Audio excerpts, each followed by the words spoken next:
Good morning students. Continuation of chapter 4, that is air around us. In previous class we discussed some exercises of this chapter that are match the following and answer the following questions in brief.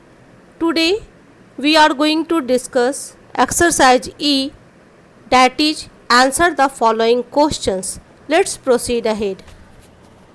Let's see first question.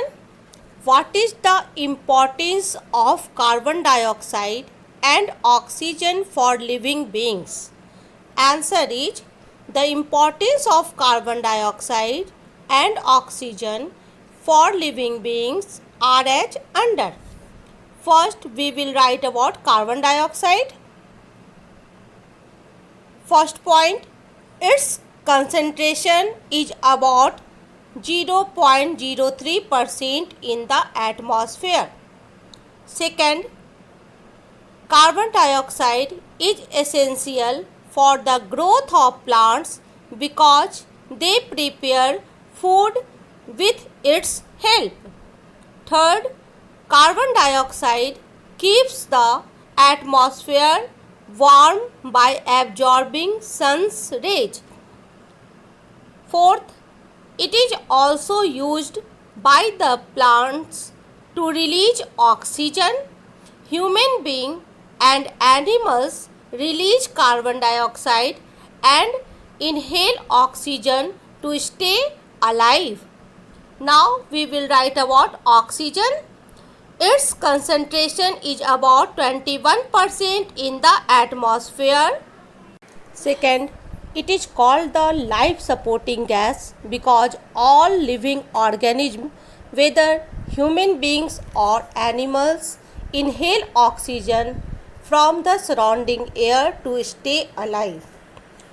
Third point, the atmosphere is continuously replenished of oxygen by the green plants through the process of photosynthesis, and this keeps a healthy balance of oxygen in the air. And fourth point, it is essential for burning the fuels. Now coming question number 2. Name 3 major sources of pollutants in the air. Also state the ill effects of these air pollutants. Answer is 3 major sources of pollutants in the air are carbon monoxide, sulfur dioxide and lead particles.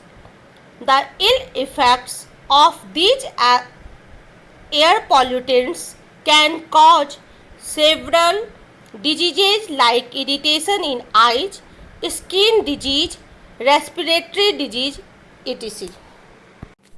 Now coming question number 3. What is the importance of ozone gas? Why is global warming a threat to life on the earth? Here question is in 2 parts. So you will write answer in 2 parts.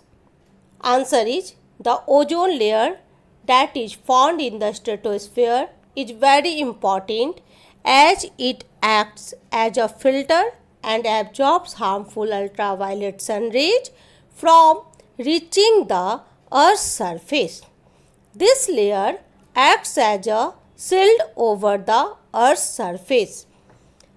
After that you will write the global warming is a threat to life on the earth. As the temperature increase, it may cause much of the polar ice to melt. If that happens, the water level of the oceans will rise and many islands and coastal areas will get submerged. Now coming question number 4. How is rainfall caused? Explain it with the help of a diagram. Students, through the diagram you will write answer. Rainfall is caused when the hot air rises. It reaches high in the atmosphere where it cools down due to the presence of low temperature there. Thus, the water present in the form of water vapors condenses into tiny droplets of water or crystals of ice.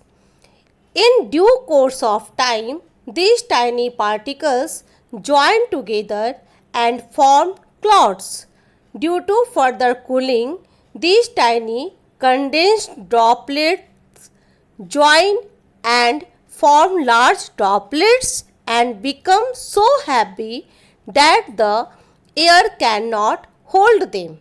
Hence, they fall down as rainfall or snowfall depending upon the atmospheric temperature of the region. Students, you have to draw these diagrams. Now come in question number 5. Now come in question number 5. What is the differences between weather and climate? Answer is, the differences between weather and climate are as under. First, weather relates to the daily atmospheric changes and conditions, whereas climate represents atmospheric conditions over a longer period of time. Second point, weather can be changed many times in a day, whereas climate remains constant for a long period of time. Third, weather changes occur over a small region, whereas climate changes relate to a larger area. That's all for today. Thank you and have a nice day.